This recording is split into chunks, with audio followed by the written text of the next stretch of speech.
Hello buddy, my name's Farman and welcome back to another vlog. I bet you've all been waiting for this. So we are going to have a look at the old John Deere 2140 and have a look at some other stuff. So you may notice all the logs have gone. We finally got round to doing them all. There's a few over there. There's Wilbertross. Well, that's how many logs we've got, all stored up for a few years. So nothing's changed on the back apart from set of work lights that aren't wired in yet.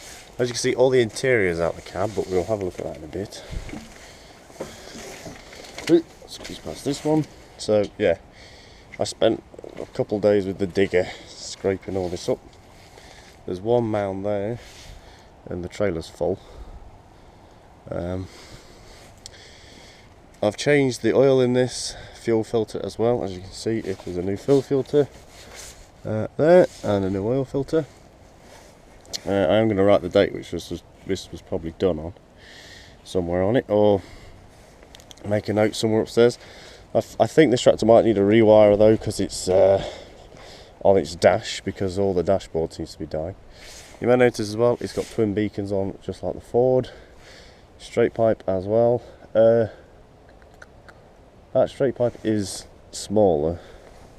I think that's only 2 inches, whereas the whole setup on this John Deere is 3 inches, I'm pretty sure. So this U-bend goes down in there straight onto the turbo, which is about here, and that is held on with a couple supports that we made or whatever. I did have to cut the bonnet, which was pretty shit, but I will paint over that.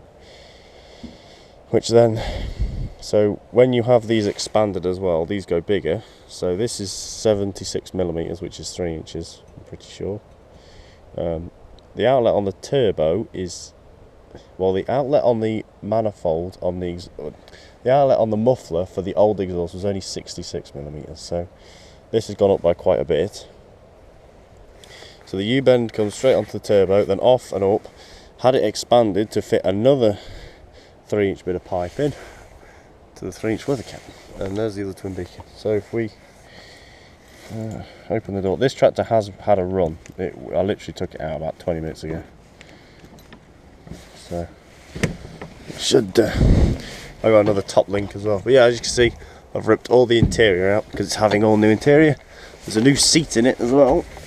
I am going to have to sort of give it a hoover again, and I might even just go get the air compressor on it. But as you can see, all the wiring in it, these are where the beacons are, which I'm going to drill a little hole, bring the wire in, wire it all in to the, what I might do is run the wire across this one, across this beam here, through all these other ones into this one, or vice versa, whatever, and then run it down this centre pillar here in the little groove that's there, and take it into onto the key. So we turn the key. As you can see, it's all temperamental. The dash lights, nothing turns on the dash. I'm pretty sure the lights still work on the dash. There's no lights on here because it's all gone, but the lights on the actual outside do work. So turn it once. So turn it once, it's got some revs, so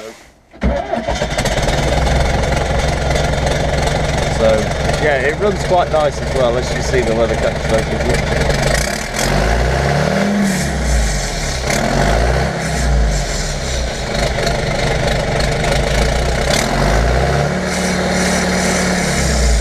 It sounds really nice as well. Like I said, it has had a run, so this isn't from cold, so it doesn't really do much good though. This is about as slow as it ticks over as well. It's not going to stop now, is it? There we go. So I found that the pull to stop cable is really heavy and doesn't actually spring back. So I found that if you just pull someone's like adjusted the pump, I'm pretty sure, in its life, and it's not really enjoyed that too much. So it ticks over really slow. So yeah, I hope you enjoyed that. That was quite loud. Like I said, it is it's complete straight through. There is nothing else stopping it. That is and it's quite grunty for this is only the 4-cylinder diesel because it's a 2140. When you get into like the 3050 series and all them lot, they have big 6-cylinders, so they'll probably sound a lot deeper than this. As you can remember from the stream, I said the Dave Brown was going. It hasn't gone. The bloke, well, my mate that bought it said he couldn't make it to pick it up, so it's just gonna sit there till he can, really. So I've got there's loads of things to do for this Deere. That one is almost done. Like I said, it just wants all the rust patches, which I'm going to paint over and then buff up. And then hopefully, maybe I'll save some money up, maybe this year, maybe next year. I'm going to put a, sort of from the edge of that shed out, across, onto the edge of this lean-to. I'm going to put a lean-to up for these two, to sort of sit under, just so they stay protected from the weather. I would like it one day to have that one done up, and then that one done up, so they both look factory new. But because at the moment they look quite nice original, so they can sell out, but in years, the years of sitting outside will get to them, so it's unfortunate, but these things happen, and I really wish I could put them in the shed. So coming over here, we have the PZ mower under this big blue sheet. As you can see, it's been so wet, there's just tyre marks everywhere. The John Deere doesn't help the fact it's so heavy. So this is my PZ mower. You may not be able to see quite a lot under there, but it's a PZ2 something. The name's on here. It's a 275T, so it's a trailed one. So these are the... When I first had it, I never knew, I didn't actually ask the bloke which one was which to do what. So this one is the legs, this one's the wheels to lift it up and down. And then I stuck 2 on this and 1 on that, just in case one of them fell off. And I think I stuck 2 on both of them, but I think one fell off that one. And them 2 sort of angle it outwards. I think it's 9 foot cut. I'm unsure exactly how wide it is. It isn't very wide, really, in the scheme of things. Like I said, it only hangs a foot over either side of the tractor. It has got a rotary conditioner on it as well, and it has the like turtle sort of shell with the blades on. I'll have to measure it to see how wide it actually is, from the edge of the wheels to the edge of the wheels, because I'm pretty sure they're the widest point. And then when I go around to check everyone's hay that I'm going to do this year, I'll have to make sure this will go through the gate. I still have my old trusty PZ165 over there. That'll still get a service and still get looked at, because whatever this can't fit through, that will have to go in. So whatever, but I'm pretty sure the baler is 8 foot, and I think most places I had at least 2 feet either, like a foot either side, so 2 foot overall width left that I could use on here. Isn't that a picture? Look at them 2 rigs. So the next job is, when it dries out, I'm going to pull the baler out, which is going to have a sheet over it eventually, because I need to cut this. I've got 2 of these, but as you can see, this one's still rolled up, so I'm going to cut this one at the bottom, roll it out again and cover that front piece and zip tie it down or whatever, then roll whatever I've got left out and try and fit over the baler as much as I can over the baler. The old PZ hay bob, that's got some work to be done on it, but that'll get done as and when.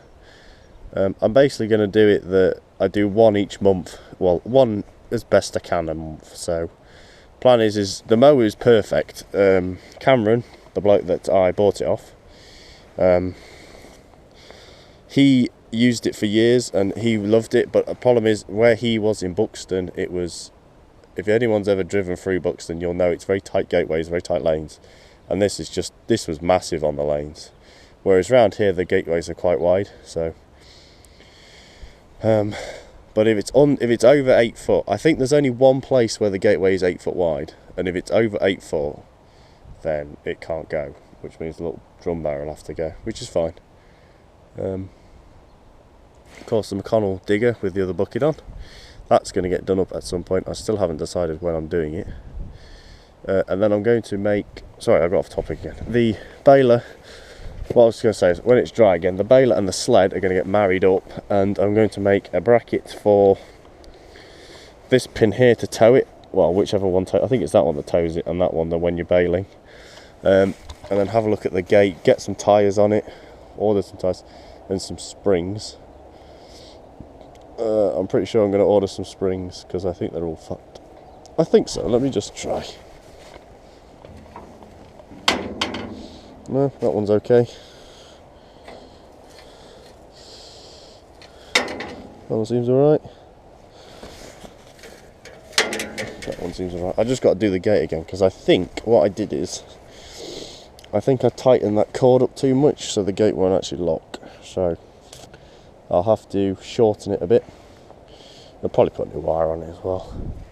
And then I'm going to either remake the chute, which I think I am going to do because that's quite a long one. But what I'm going to do is I'm going to put the two together and find roughly where they need to sit, and then get some steel and make the chute off the back of this one for that. So that means we have a bale sled for the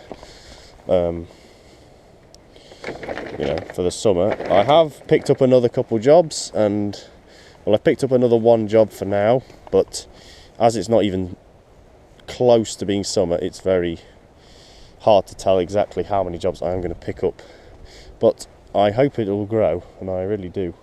But like I said, I am going to try and bring my GoPro. I might even buy a newer GoPro so it records for longer, and try and get the mounts in the cabs and everything. So yeah, another big set of chain harrows which I'm not going to use. There's the small topper there which needs fucking off. It is for sale, but whatever. Trailer there full of the wood chip which needs to move. I've got quite a few jobs to do, but I just never get around to doing them. The baler wants tyres either side and some other bits, but what the plan is as well, because we technically, I might as well not do it this time, but what the plan is, I'm going to pull the baler, when I get the baler out, I'm going to take all the panels off, like the top panels and everything, unscrew them all, well, as many as I can get off, and go through with the airline and blow all the shit out. Give them a real good clean and everything. And real good fucking grease on everything, because I greased the main parts, but the chains and that I didn't do, so, you know, naughty me, but I should have done them. You can see all the shit that I pulled out the other day. The chain harrows there, which do fit on the Ford. Surprisingly, we made them up for a major, and they fit that 6610, and I think they fit the 2140 as well. But other than that, that is it. Nothing else really to report. My new mower's back, and it cuts beautifully. I've got some spare blades for it and some spare shear pins. That's going to go on the Ford until I get another block of spools for the John Deere. I might even be able to just make one up for it, because I only need one. If I have a look, because I was talking to a bloke last night who's breaking a 3050, and that's got 4 on it, but what I think I might be able to do is if I get a quick attacher, which I think it's a female one, which is the one that most of the tractors have on the back of them, and make a lever up out of a piece of steel or something, because I'm pretty sure they only attach to this sort of pump here, and if I'm right, I think you can just add more on. I'm really unsure whether you actually can though, or how exactly you do it, because I've never seen it done, and I don't know exactly which one that one is. But if we come around the back, you can see the 2 pipes run down there and down. So if I put another bracket here with one on and ran the pipes down the back there, and as you can see, I've got the other runner. I've got 2 more runners actually, so I could have a block of 4, and I could have another one in there, which will do the job lovely. So I'm going to have a think about it, but I think I am going to go for it. Or the other thing I can do, which is quite a lot slower, is put the one in for the wheels, lift it up, lock the wheels in place, unplug the hose, zip tie the hose to the main arm so it doesn't go anywhere, and then put the 2 in to turn it to what's it, you know, so lock the wheels to the floor or up or down, you know, if I'm on the road up, in the field down, lock them down, put the hoses in there, twist it to the side, use this to mow with. But I don't know, because this seems to power it lovely. I'm just worrying that in thicker grass this is going to struggle because it's not turboed, whereas this is. but I don't know yet, so I will try these things when it comes to it. But anyway, thank you for watching. Leave a like down below if you enjoyed, subscribe for more today, and I will see all of you in the next video. Happy farming and goodbye.